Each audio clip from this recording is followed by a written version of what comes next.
मित्रों नमस्कार। अगर आप जेपीएससी की तैयारी कर रहे हैं और पेपर 2 के लिए इंग्लिश में कंटेंट ढूंढ रहे हैं तो मैं आपको बता रहा हूं कि आप बिल्कुल सही वीडियो को देखना स्टार्ट कर चुके हैं। जी हाँ, आज यहाँ पर जो दिख रहा है आपके सामने हिस्ट्री ऑफ झारखंड पढ़ने वाले हैं। इससे पहले मैं ये वीडियो स्टार्ट करूँ इससे पहले मैं थोड़ी और जानकारी आपको देता हूँ। इससे पहले और एक वीडियो बनाई गई है इंट्रोडक्शन ऑफ झारखंड इसी चैनल में, और वो आपको बेसिक स्ट्रक्चर के बारे में समझाता है झारखंड के बारे में, और वहाँ से फिर हम लोग स्टार्ट कर रहे हैं आगे हिस्ट्री ऑफ झारखंड को। आज ये लेक्चर तो हम देखेंगे ही, लेकिन एक और जानकारी आपको दे देता हूँ। इस चैनल के अलावा द BITN, आप द BITN में जा कर के या फिर ऐसा लिखिए जा कर के वहाँ पर सर्च करिए यूट्यूब में द BITN BITIAN, आपको ऐसा लोगो दिखाई देगा। उस चैनल को जा कर के सब्सक्राइब करिए और वहाँ पे JPSC या /JSSC करके एक प्लेलिस्ट बना हुआ है। वहाँ पर आपको हर तरह के वीडियो मिल जाएंगे, वो भी इंग्लिश में, इंग्लिश कंटेंट में। मतलब या वो CNT एक्ट हो, बहुत अच्छे तरीके से समझाया गया है, SPT एक्ट हो, वो भी बहुत अच्छा तरीके से। मतलब ऑलमोस्ट 75% सिलेबस उस चैनल में कंप्लीट कर दी गई है। हालांकि वहाँ पर अभी कुछ टेक्निकल इशू की वजह से वहाँ पर अपलोड नहीं हो रही है, तो जो बचा हुआ सिलेबस है वो इस चैनल में कवर कर रहा हूँ, और यहाँ से आप सारे कंप्लीट कर सकते हैं दोनों जगह से मिला करके। तो चैनल वीडियो को स्टार्ट करने से पहले आपसे रिक्वेस्ट करूंगा कि इस चैनल को भी सब्सक्राइब कर लें, और वहां जा करके उस चैनल को भी सब्सक्राइब करके बाकी की वीडियो वहां से देख लें। तो स्टार्ट करते हैं। यहाँ से पहला जो हम लोग के सामने जो फ़ोटो दिख रही है वो है name of Jharkhand in different periods.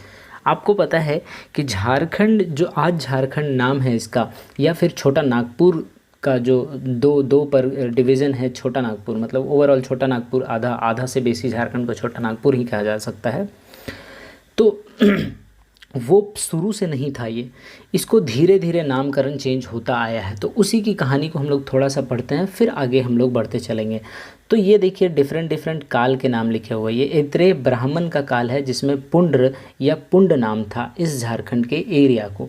आप इसको याद कैसे करेंगे वो बड़ी समस्या है। तो आप यहाँ का बी का, ब्राह्मण का पहला लेटर बी ले लीजिए और पुंड्र का या पुंड का पी ले लीजिए। आप याद इसको दोनों में शॉर्ट करके लिख दीजिए BP। BP तो सबको याद होगा भाई, ये सवाल ही नहीं उठता है कि BP का मतलब ना समझ आए।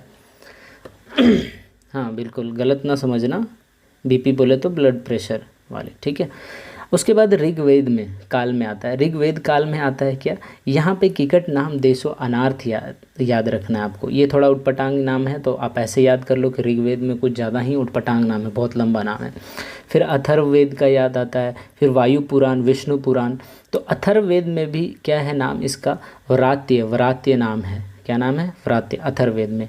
अब इन दोनों का मैं आपको ट्रिक बता सकता हूँ। वर्ड एसोसिएशन काफ़ी होता है, वो आपको समझ में आ जाना चाहिए ताकि आप ऑप्शन एलिमिनेट करके वहाँ पर टिक कर सकते हैं। क्योंकि ये पेपर तो ऑब्जेक्टिव पेपर ही होनी है, इसकी तो हमारे पास मेंस की पेपर ऐसी रेट राइटिंग वाली है नहीं। तो वायु पुराण और विष्णु पुराण, देखो जहाँ भी P वाली बात आ रही है, पुराण वाली, वहाँ इधर नाम स्टार्ट हो रहा है क्या से, M से। मतलब आपको याद, एसोसिएशन क्या याद रखना है, वर्ड एसोसिएशन, कि PM प्रधानमंत्री या प्राइम मेरिडियन, कुछ भी याद रखो। PM में जहाँ भी पुराण स्टार्ट हो रहा है वहाँ पे या तो मुंड हो रहा है या मुरंड हो रहा है। क्या हो रहा है, मुरंड या मुंड।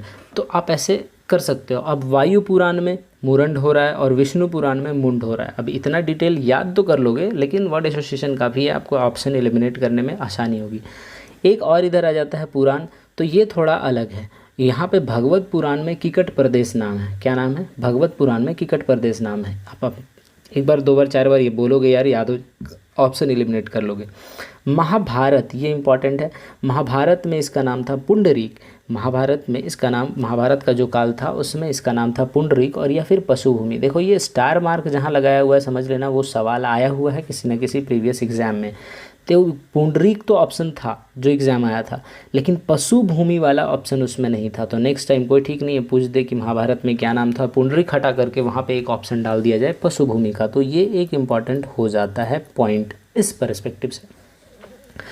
अब देखिए झारखंड पहली बार नाम आता है, हम लोग धीरे धीरे काल में आगे बढ़ते आ रहे हैं, है ना। तो 13th सेंचुरी ताम्रपत्र में सबसे पहली बार इसका नाम आता है झारखंड का। फिर वर्सेस ऑफ कबीर, कबीर के दोहे में भी इसका नाम झारखंड है। और उसके बाद कौटिल्य का अर्थशास्त्र आता है। कौटिल्य यानी चाणक्य, यानी और या फिर विष्णुगुप्त, चाणक्य या फिर विष्णुगुप्त, कुछ भी, तीनों में से कोई भी सवाल दे सकता है आपको। तो उनके अर्थशास्त्र में, उनके इकोनॉमिक्स में क्या इसका नाम दिया हुआ है? कुकुट या कुकुट देश। हम लोग आगे चलेंगे तो पढ़ेंगे, देखेंगे हिस्ट्री में कि ये कुकुट और कुकुट देश का नाम बार बार रिपीट किया जाता है और ये एक बहुत बड़ा इम्पॉर्टेंट रोल करता है मगध जनपद, मगध के ये में यहाँ से हाथियाँ मंगाई जाती हैं उनके सेनाओं के लिए इस झारखंड के या फिर कुकुट के देश, कुकुट के प्रदेश या कुकुट के एरिया से। तो वहाँ पर कुकुट का ही बार बार नाम लिया जाएगा। ठीक है, नेक्स्ट देखते हैं इस पेज में मुग़ल के पीरियड में खुखरा नाम है या फिर कुकरा नाम है? खुखरा या कुकरा। मुग़ल वाले लोग के पीरियड में आप तो जानते हैं कि खुखरा नाम या कुकरा, ऐसा कुछ नाम ध्यान में रख लो। ठीक है, तुझके जहांगीर में खोखरा नाम था इसका। अब तुझके जहांगीर क्या है? तो ये जहांगीर की ऑटोबायोग्राफी है, ऑटोबायोग्राफी है जहांगीर की ऑटोबायोग्राफी, मतलब जहांगीर ने खुद लिखी है। उसमें खोखरा नाम है इसका, किसका? तो इस वाले अभी के झारखंड वाले एरिया में ईस्ट इंडिया कंपनी पहली बार आती है, तब इसका नाम देते हैं ये लोग छोटा नागपुर। ईस्ट इंडिया कंपनी में लोगों ने ही इसका नाम, इस एरिया का नाम दिया था छोटा नागपुर। अब देखो ये आईने अकबरी और अकबरनामा, ये दोनों रिलेटेड किससे है? अकबर से। अकबरनामा में अकबर के रेन के बारे में, यानी मतलब अकबर के काल के बारे में लिखा गया है और इन दोनों किताब को लिखने वाले हैं अबुल फैज़ल लिखने वाले हैं इन दोनों की किताबों को के राइटर जो हैं। और अकबरनामा जो है वो अकबर के पीरियड के बारे में लिखा हुआ है और अकबर खुद से डिक्टेट करा करके ये लिखाए गए हैं, ऐसी है इसमें बातें। और आईने अकबरी के बारे में क्या है कि इसमें अकबर के एडमिनिस्ट्रेशन के बारे में लिखी हुई है। तो ये दोनों किताब में इसका नाम क्या है? इस झारखंड के एरिया का नाम उस किताब में क्या दिया गया है?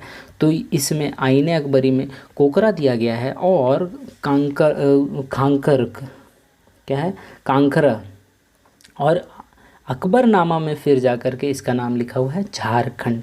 तो अब बेसिकली 2-3 चीज़ तो बहुत इंपॉर्टेंट है, जहाँ जहाँ भी झारखंड या छोटा नागपुर वाला एरिया आ रहा है उसको याद कर लें। जैसे अकबरनामा में झारखंड है, और कहाँ कहाँ झारखंड था? कबीर के दोहे में झारखंड है, और कहाँ कहाँ था? 13वीं सेंचुरी के ताम्रपत्र में झारखंड है। और छोटा नागपुर तो सिर्फ़ और सिर्फ एक ही जगह पर है, जो कि ईस्ट इंडिया कंपनी ने इसको दी थी उसके टाइम पर। अब आगे चलते हुए हम लोग देखते हैं झारखंड के बारे में, ट्राइब्स के बारे में, प्रिमिटिव ट्राइब के बारे में। मतलब ओल्डेस्ट ट्राइब कह सकते हैं प्रिमिटिव ट्राइब, या मोस्ट वल्नरेबल ट्राइब, मतलब या फिर मोस्ट पिछड़े हुए ट्राइब जो स्टार्टिंग से हैं। ओल्डेस्ट ट्राइब, सिंपली प्रिमिटिव मतलब ओल्डेस्ट ट्राइब समझते हैं हम लोग। तो यहाँ पर ये 5-8 तरीके के ओल्डर, टोटल तो ऐसे 32 तरह का ट्राइब पाया जाता है झारखंड में, लेकिन उसमें से 8 क्या है? Primitive tribe. ये 8 के नाम आपको याद होने चाहिए। इसमें से 2-3 नाम तो आपको डेफिनेटली याद होने चाहिए। कौन? एक असुर और दूसरा एक बिरजिया। ये 2 नाम तो आपको डेफिनेटली याद होना चाहिए। अब 2 याद हो गए तो बाकी पहाड़िया, माल पहाड़िया, सौर पहाड़िया है, ये तो आपको याद ही होगा। देखो यहाँ पर कितने 8 कहाँ कहाँ से हुए। एक तो असुर ट्राइब, ये सबसे ओल्डेस्ट ट्राइब बोला जा रहा है इसको। फिर बिरजिया, बिरहोर, प्रिमिटिव ट्राइब। यहाँ पहाड़िया 2 बार लिख दिया गया है, यहाँ पे एक्चुअली होगा कोरवा ट्राइब। कौन सा ट्राइब? कोरवा ट्राइब। ये एक है कौन सा? जो कि प्रिमिटिव ट्राइब है। तो कोरवा ट्राइब हो गया। पहाड़िया ट्राइब, पहाड़िया यहाँ पे या फिर जिसका नाम बैगा भी है, साबर, माल पहाड़िया, सौर पहाड़िया। तो यहाँ देखो 1 2 3 4, एक 5 6 7 और एक 8 प्रिमिटिव ट्राइब्स हैं। अब हम लोग बात करें अगर कि ये प्रिमिटिव ट्राइब्स कहाँ कहाँ लोकेटेड हैं, किधर किधर के एरिया में इनकी अस्तित्व, इनकी हिस्ट्री देखी गई है। तो असुर ट्राइब रांची में लोहरदगा गुमला का इनका ओरिजिन देखा जाता है, हिस्टोरिकल ओरिजिन देखा जाता है। बिरजिया या बिरहोर का कश्मीर, इसको कहा जाता है कि कैमूर की पहाड़ियों से फिर छोटा नागपुर की पहाड़ियों में ये लोग ट्रैवल करके आए, और यहाँ पे कोरवा है ना, यहाँ पे कोरवा है। और ये पहाड़िया, साबर, माल पहाड़िया, ये सब राजमहल की एरिया में मिलते हैं।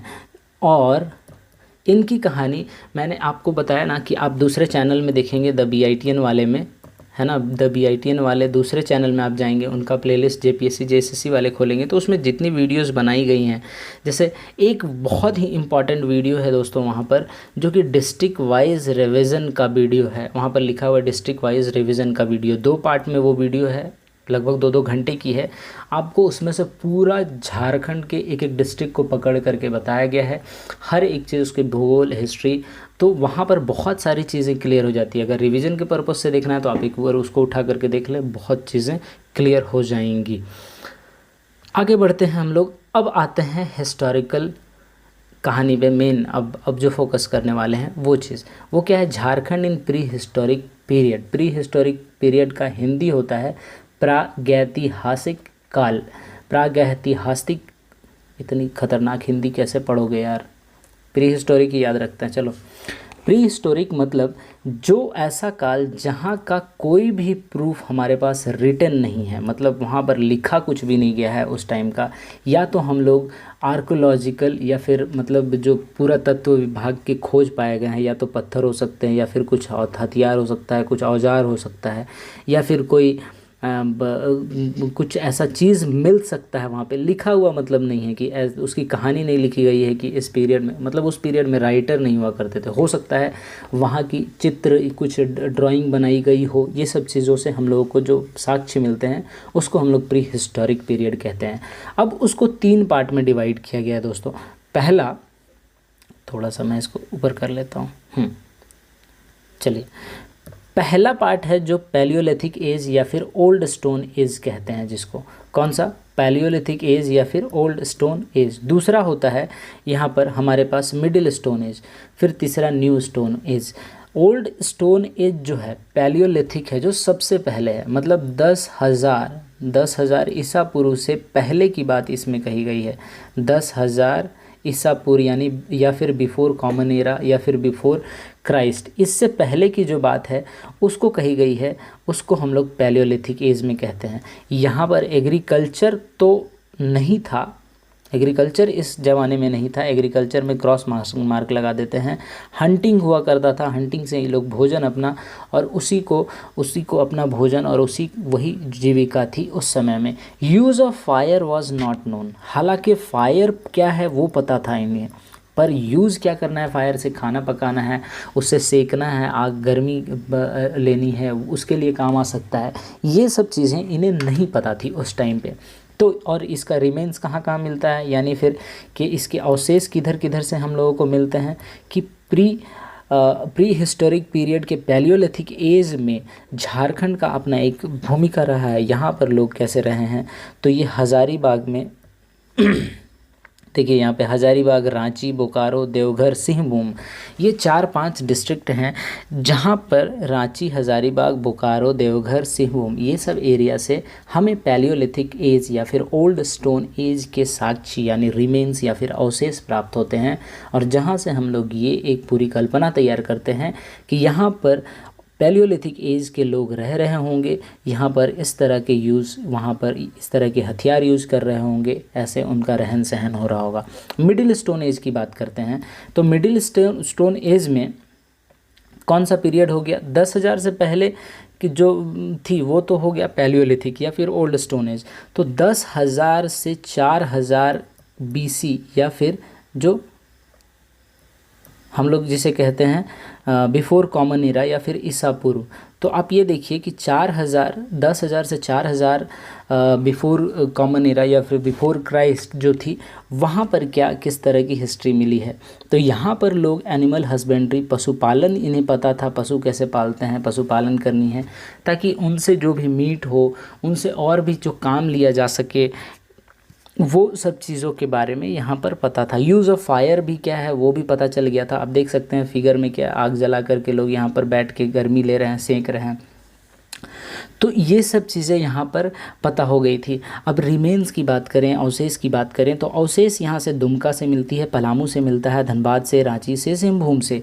तो देखिए यहाँ पर दुमका, यहाँ पर धनबाद, रांची और सिंहभूम, जो रांची और सिंहभूम तो यहाँ कॉमन हो जाता है, तो रांची और सिंहभूम कॉमन हो जाता है, और रांची और सिंहभूम तीनों में कॉमन मिलेगा आपको यहाँ पर भी। तो आप रांची और सिंहभूम को ऐसे भी याद रख सकते हैं कि हर जगह पे वो मिलेगा।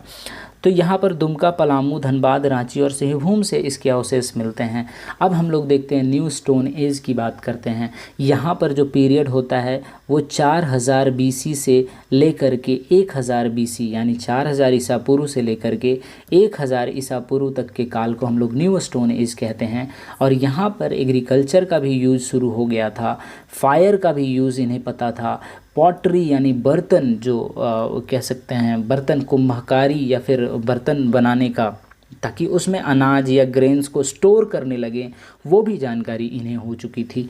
और इनके अवशेष कहाँ से मिलते हैं, तो रांची और सिंहभूम मैंने बताया ये मिलता ही है। एक लोहरदगा से भी इनके अवशेष मिले हैं या फिर रेमेंस मिले हैं, जिससे ये पता चलता है कि यहाँ पर लोग एग्रीकल्चर करने लगे थे। लोग यहाँ पर हंटिंग तो पहले से भी करते थे, लेकिन एग्रीकल्चर के साथ साथ ये लोग एक बेहतर ढंग से एग्रीकल्चर करना स्टार्ट कर चुके थे। ये क्यों पता चलता है, क्योंकि इसी एज में यहाँ पर छोटा नागपुर के एरिया से, देखिए यहाँ पर छोटी छोटी अक्षरों में लिखा हुआ है कि छोटा नागपुर के एरिया से, मैं इसे जूम करता हूँ, देखिए छोटा नागपुर के एरिया से यहाँ पर 12 हैंडमेड एक्स जो हैं वो मिले हैं। 12 कुल्हाड़ी जो हाथ से बनाए हुए कुल्हाड़ियाँ हैं वो मिली है छोटा नागपुर के एरिया से।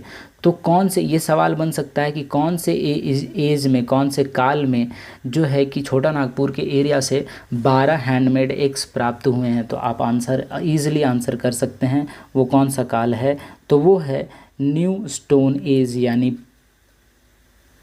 जो कि प्री हिस्टोरिक एज का लास्ट एज है, जो कि 4000 से हमारे पास 1000 BC है। तो अब हम लोग देखते हैं, नेक्स्ट पेज में आते हैं। अब न्यू स्टोन एज को भी 3 पार्ट में डिवाइड किया गया है। न्यू स्टोन एज में आपको पता है कि हथियारों का यूज़ होने लगा, कुल्हाड़ियों का यूज़ होने लगा, एग्रीकल्चर आ चुकी थी, लकड़ी, उसके बाद एनिमल हस्बेंड्री पहले ही आ चुकी थी, फायर का यूज़ होने लगा था, ये लोग फूड ग्रेन को स्टोर करने लगे थे, पॉटरी का निर्माण हो चुका था, उनका खोज हो चुका था। तो अब इसमें अब हम लोग देखते हैं कि ये न्यू एज के 3 पार्ट में इनको डिवाइड किया गया फिर से। एक कॉपर एज, फिर ब्रॉन्ज एज आता है और फिर आयरन एज आता है।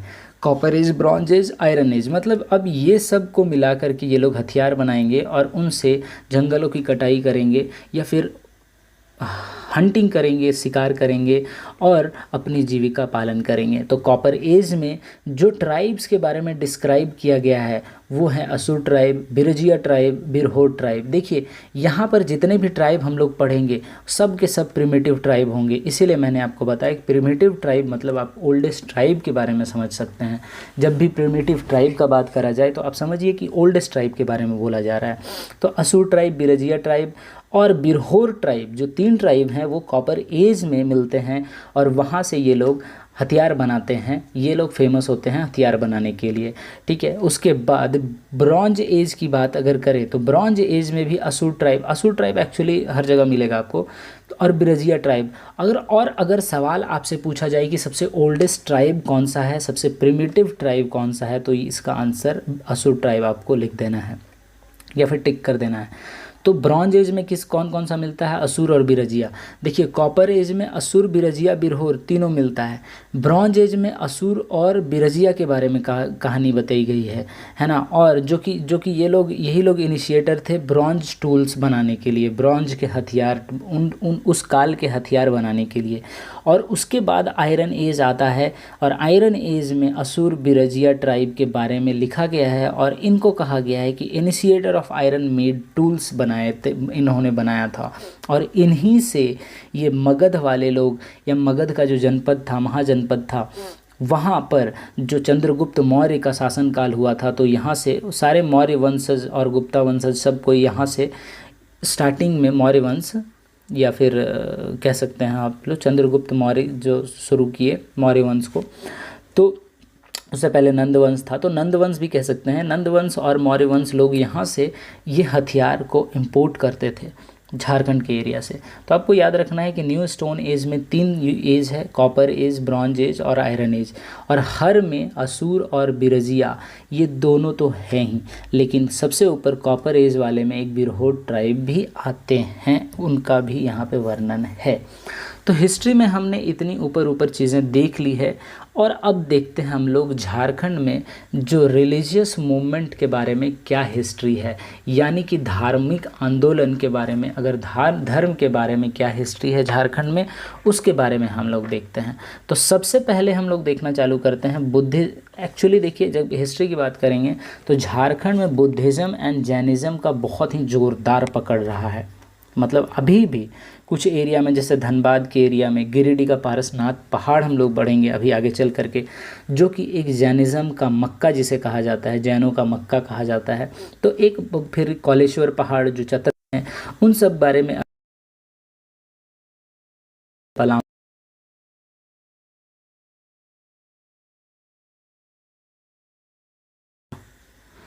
हाँ, इन सब जगहों से बहुत सारे ऐसे अवशेष मिले हैं, रिमेन्स मिले हैं, बुद्ध की प्रतिमाएं और ये सब मिली हैं, जिससे पता चलता है कि झारखंड में, अपने झारखंड में बुद्धिज़्म और जैनिज़्म का बहुत ज़ोर शोर से प्रचार था। रीज़न जो भी रहा हो वो हम लोग आगे वाली हिस्ट्री के क्लासेस में या फिर आगे वाले स्लाइड्स में देखेंगे। इस स्लाइड में क्या है देखिए, सबसे पहले बुद्धिज़्म के बारे में हम लोग पढ़ते हैं। बुद्धिज़्म में फाउंडर अगर बात करे जाए तो गौतम बुद्ध ऑब्वियसली फाउंडर थे, है ना। गौतम बुद्ध फाउंडर थे। और इनका जन्म कब हुआ था तो 563 बिफोर कॉमन एरा, मतलब ईसा पूर्व 563 ईसा पूर्व में इनका जन्म होता है। जन्म कहाँ होता है तो साग के क्लेन यानी साग के वंशज में, वंश में होता है, लुम्बिनी, जो कि नेपाल और इंडिया के बॉर्डर पे जगह है, वहाँ पर इनका जन्म होता है। साग के याद रखें, साग के, लुम्बिनी और 563, ये 3 चीज़ याद रखें, वर्ड एसोसिएशन काफ़ी हो जाएगा। उसके बाद गौतम बुद्ध, ये इंपॉर्टेंट चीज़ें मैंने इसके बारे में पहले लिखी है। तो गौतम बुद्ध को निर्वाणा की प्राप्ति होती है। निर्वाणा यानी मोक्ष की प्राप्ति आप कह सकते हैं, या फिर ज्ञान की प्राप्ति होती है, जो बोधि वृक्ष, जो पीपल वृक्ष के नीचे होती है। और वो कहाँ पर होता है तो बोध गया में, बिहार में होता है। और परिनिर्वाणा यानी महानिर्वाणा, परिनिर्वाणा या महापरिनिर्वाणा जिसको कहते हैं, यानी इनका डेथ हो जाता है, मतलब मोक्ष की, अल्टीमेट मोक्ष की प्राप्ति होती है। आत्मा से परमात्मा का मिलन होता है, वो कुशीनगर यूपी में होता है। निर्वाणा यानी क्या होता है कि दुनिया की मोह माया से ऊपर चले जाना भाई। हमें धन से प्यार है, वस्तु से प्यार है, लड़की से प्यार है, लड़का से प्यार है, इन सब चीज़ों के मोह माया से ऊपर उठ जाना, ये चीज़ कहते हैं। माता पिता से चाहत है हमें कि वो पैसे दें, हम उड़ाएं, हम बाहर जाएं, डांस करें, लड़की घुमाएं, ये करें वो करें, ये सब चीज़ें मतलब समझ रहे हो ना, सब दुख मोह माया से ऊपर उठ जाना। और परिनिर्वाणा मतलब फाइनली मोक्ष की प्राप्ति करना, मतलब मृत्यु को अटेंड करना और वहाँ से आत्मा से परमात्मा की मिलन तक का सफ़र तय कर लेना। तो बुद्धिज़्म इन झारखंड में हम लोग आगे बढ़ते हुए अब रिमेन्स के बारे में बात करते हैं। मेनली हम लोग देखने वाले हैं कि जो सवाल पूछे, ज़्यादा कहानी इधर उधर चलने से कोई फ़ायदा नहीं है, जो सवाल आने हैं जिधर से वो चीज़ मैं बताता हूँ। तो पलामू जो डिस्ट्रिक्ट है वो इम्पोर्टेंस रखता है। देखिए बुद्धिज़्म और झारखंड का हज़ारीबाग डिस्ट्रिक्ट, 2 डिस्ट्रिक्ट, हज़ारीबाग बहुत, अभी आगे चलेंगे स्लाइड्स में हम लोग देखेंगे। तो मूर्तिया विलेज है पलामू में, जहाँ से लायन हेड मिला हुआ है। वो भी कैसा लायन हेड, जो कि सांची स्तूपा कहाँ है एमपी में। अगर आपने पेपर 1 की तैयारी करी होगी तो ये सब हिस्ट्री में देखते हैं हम लोग कि मध्य प्रदेश में सांची स्तूपा है, जो बुद्ध, वहाँ पे भी बुद्धिज़्म के बारे में जब पढ़ते हैं तो वहीं देखते हैं। तो वहाँ पर जो लायन, उनके गेट पे जो लायन बना हुआ है, उसी के सिमिलर फेस वाले हेड, लायन हेड, मतलब उनका जो यहाँ पे आप देख रहे हैं ना लायन, इसी का सिमिलर हेड वाला, मतलब मिलता जुलता हेड वाला लायन का मुंडी यहाँ पर मूर्तिया विलेज में मिला है। मूर्तिया विलेज कहाँ है तो पलामू में। नेक्स्ट सूरज कुंड हजारीबाग में है, जो कि हॉट स्प्रिंग है, मतलब गर्म जल कुंड है। यहाँ पर गर्म पानी मिलती है, गर्म पानी अपने आप धरती से निकलती है, वो बहुत ही एक फेमस है। यहाँ पर ये भी बुद्धिज़्म के लिए ही फेमस है। और यहाँ पे स्टोन स्कल्पचर ऑफ बुद्ध मिले हैं, मतलब स्टोन की मूर्तियाँ, पत्थर की मूर्तियाँ मिली हैं बुद्ध की। और देखिए यहाँ पर एक चीज़ मैंने अपडेट हालांकि बुक्स में नहीं करी गई है, लेकिन हज़ारीबाग से ही एक दूर है चतरा के, और हज़ारीबाग चतरा डिस्ट्रिक्ट में वो पड़ता है, इटखोरी का एरिया, जहाँ पे आप जानते हैं माँ काली का मंदिर है। वहाँ पे भी खुदाई से कई जगह से बुद्ध की प्रतिमाएं निकलती रहती हैं बराबर, और निकली हुई हैं ऑलरेडी। तो ये भी मैंने बता दिया आपको, may be if they ask तो आप वो भी एक ख्याल रख सकते हैं। बुद्धिज़्म और कहाँ पर है, हजारीबाग में अगर फिर से बात करें तो सीतागढ़ एक जगह है जहाँ पे स्तूपा मिला है भगवान बुद्ध का, भगवान बुद्ध की स्तूपा मिली है। देखो ये मैडम थोड़ा, ये फिगर इसका मतलब चेहरा थोड़ा ब्लड हो गया है, बट ये स्तूपा जो दिख रहा है आपको इसके बगल में, यही है क्या, सीतागढ़ी का स्तूपा। आप देखिए दोस्तों, ये हमारा आपको क्या दिख रहा है ये, चलिए मैं आपको एक चीज़ बताता हूँ। हाँ, अगर आप हमें पर्सनली कांटेक्ट करना चाहते हैं तो आप हमारे इंस्टाग्राम में जाइए और वहाँ पे सर्च करिए ये वाला आईडी, क्या लिखा हुआ है,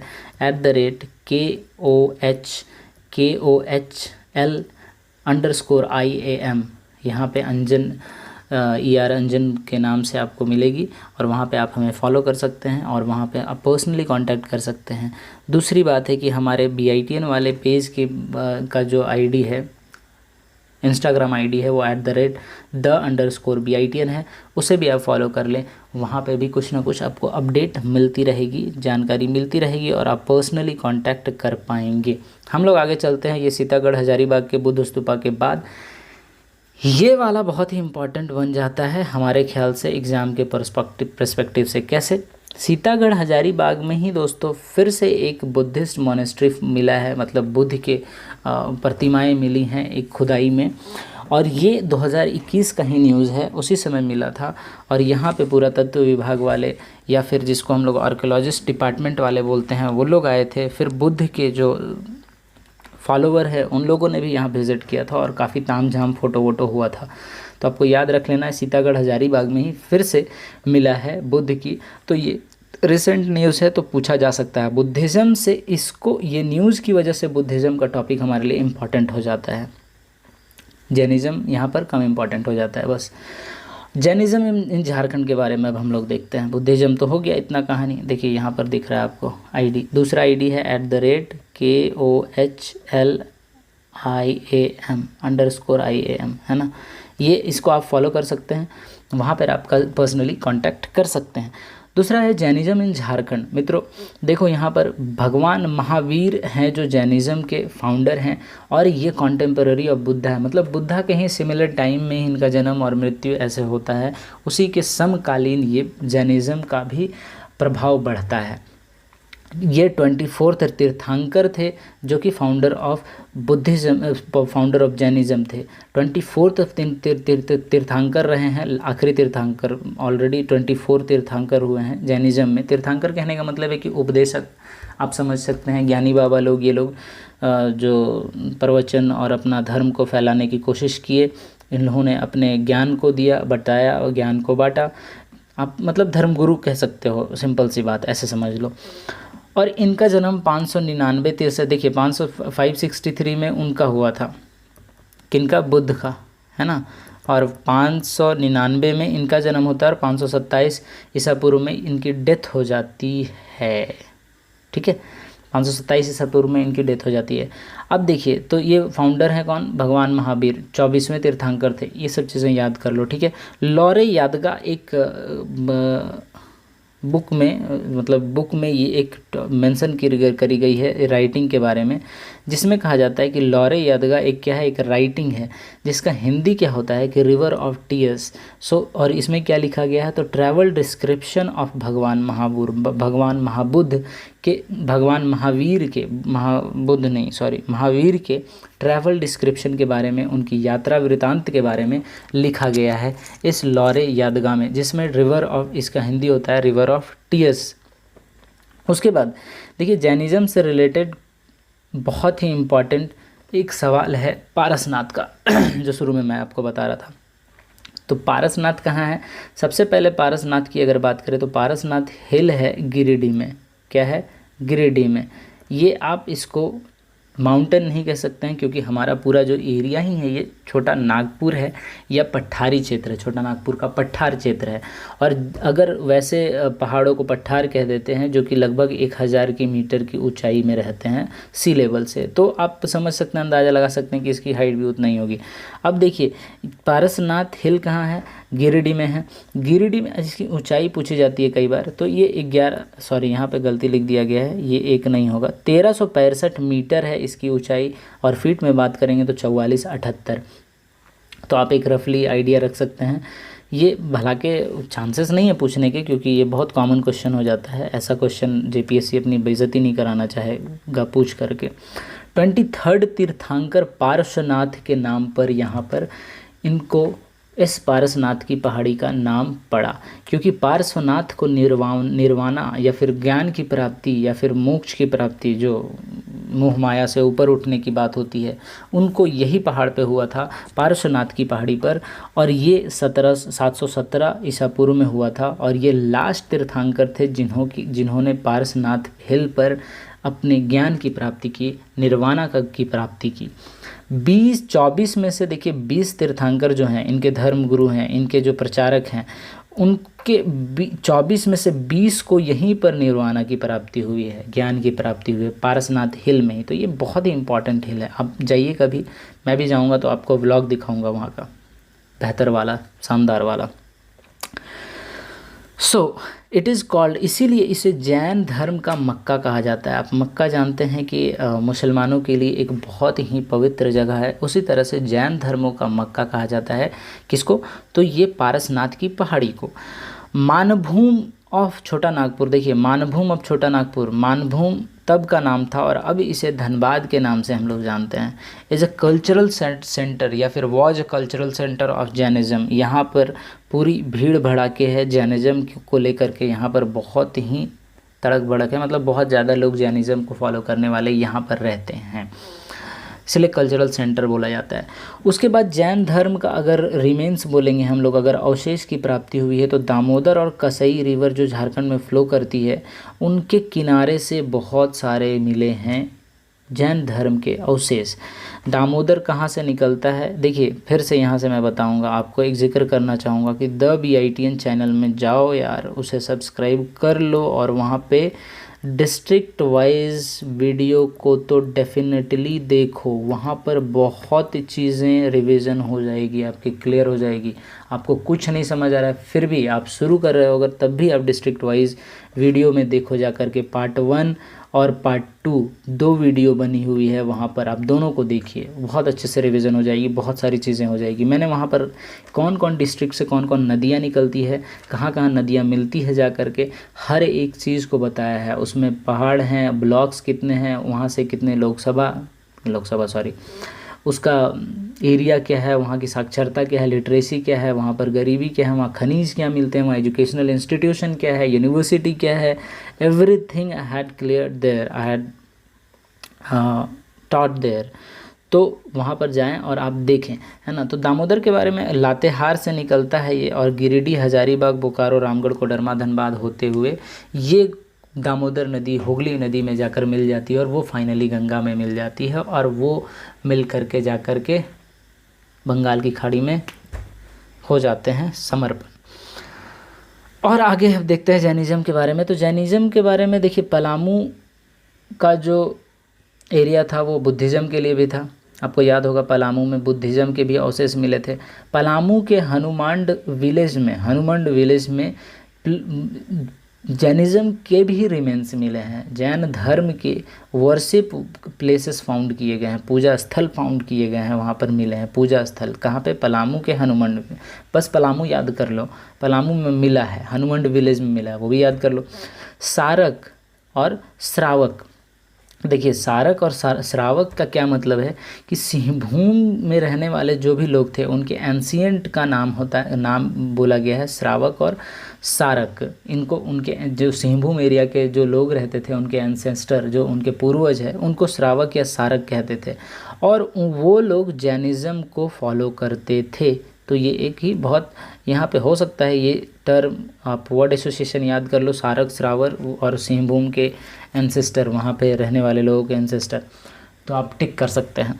उसके बाद 7th सेंचुरी जैन स्कल्पचर मूर्तियाँ वेर फाउंड इन बेनुसागर सिंहभूम। अब देखो भाई, सिंहभूम मैंने अभी ही बताया कि इनके यहाँ पे रहने वाले लोग जो उनके पूर्वज थे उनको सारक या श्रावक कहते हैं, वो जैन धर्म के फॉलोअर थे। तो ऑब्वियसली यहाँ अगर खुदाई की जाएगी तो यहाँ पर मिलेगा आपको मूर्तियाँ मिलेंगी जैन धर्म की, भगवान महावीर की मूर्तियाँ मिल सकती हैं। ये जैन धर्म से आप देखिए इस डायग्राम में आपको दिख रहा है जो, वो वही डायग्राम है जो कि बेनुसागर से मिली हुई मूर्तियां हैं। तो ये था आज का वीडियो दोस्तों, जिसमें हम लोगों ने अभी तक almost religious movement in Jharkhand तक कवर कर लिया है। हिस्ट्री में हम लोग आगे बढ़ेंगे, हिस्ट्री में हम लोग देखेंगे डिफरेंट शासक कौन कौन रहे हैं यहाँ पे, और झारखंड में किन किन शासकों का इफ़ेक्ट रहा है। लाइक मौर्य काल के बारे में देखेंगे, गुप्त काल के बारे में, चंद्रगुप्त मौर्य के बारे में देखेंगे, और गुप्ता काल के बारे में देखेंगे।